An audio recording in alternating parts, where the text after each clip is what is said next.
একজন সাধারণ নাগরিক হিসাবে সাম্প্রতিককালে আরজিকরের যে ঘটনাটা আমরা দেখছি সংবাদ মাধ্যমের সাহায্যে, যেটা জনসমক্ষে প্রকাশিত হচ্ছে, তার জন্য আমরা লজ্জিত, আমরা দুঃখিত, আমরা ব্যথিত।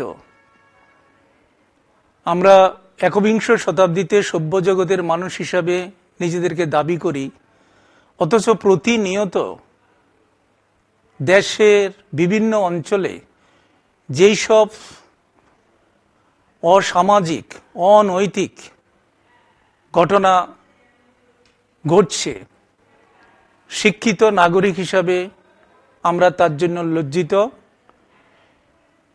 এটা খুবই দুর্ভাগ্যজনক যে শিক্ষার প্রতিষ্ঠানে একজন ডাক্তার, যাদেরকে ভগবানের পরে স্থান দেওয়া হয়, সমাজে যাদের সম্মান সবার থেকে বেশি, এরকম একজন স্বল্প বয়স্কা একজন চিকিৎসকের যে মৃত্যু, যে দর্শনের মধ্যে দিয়ে যে মৃত্যু, সে মৃত্যুটা আমাদেরকে ভীষণভাবে ব্যথিত করেছে, মর্মাহত করেছে।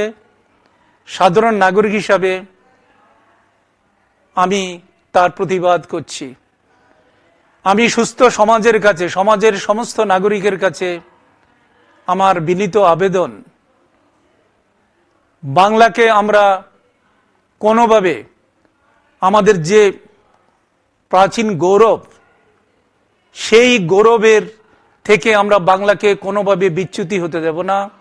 বাংলার সুস্থ নাগরিক হিসাবে, আমরা বাঙালি হিসাবে আমাদের যে বাঙালির সত্তা, যে সভ্যতা, যে সংস্কার, সেই সংস্কারের কে অবলম্বন করে আমরা আগামী দিনে এইসব যে বিপর্যয়, সেই বিপর্যয় থেকে আমরা বেরিয়ে আসব।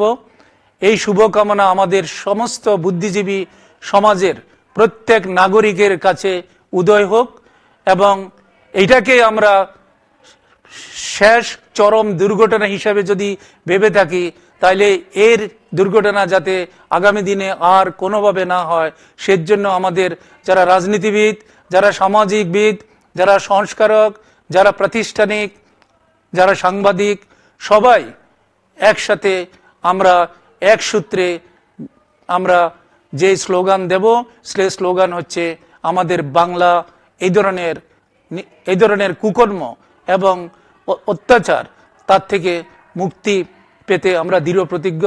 এই আশা এবং আশা রেখে আমি সবাইকে আন্তরিক অভিনন্দন জানাচ্ছি, এই ভেবে যে প্রতিনিয়ত প্রত্যেক দিন এই রাতটা আমাদের, আমরা আরজিকরের জাস্টিস চাই। তাদের সবাইকে আমি সাধুবাদ জানাচ্ছি, অভিনন্দন জানাচ্ছি। অরাজনৈতিকভাবে সমাজ সচেতক হিসাবে সমস্ত নাগরিকেরা, বিভিন্ন সমাজের কর্মস্থ সমস্ত নাগরিকেরা যেভাবে এগিয়ে এসে এই প্রতিবাদ করছে, এটাই হচ্ছে বাংলার প্রতিবাদ, এটা হচ্ছে বাংলার ধ্বনি। এই ধ্বনিকে এগিয়ে রেখে আমরা বাংলাকে সমৃদ্ধ করব, এগিয়ে নিয়ে যাব, একটা সমৃদ্ধ বাংলা আগামী দিনে গড়ব।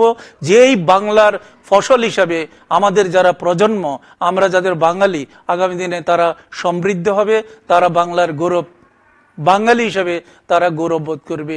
এই আশা আকাঙ্ক্ষা রেখে আমি আমার বক্তব্য শেষ করছি।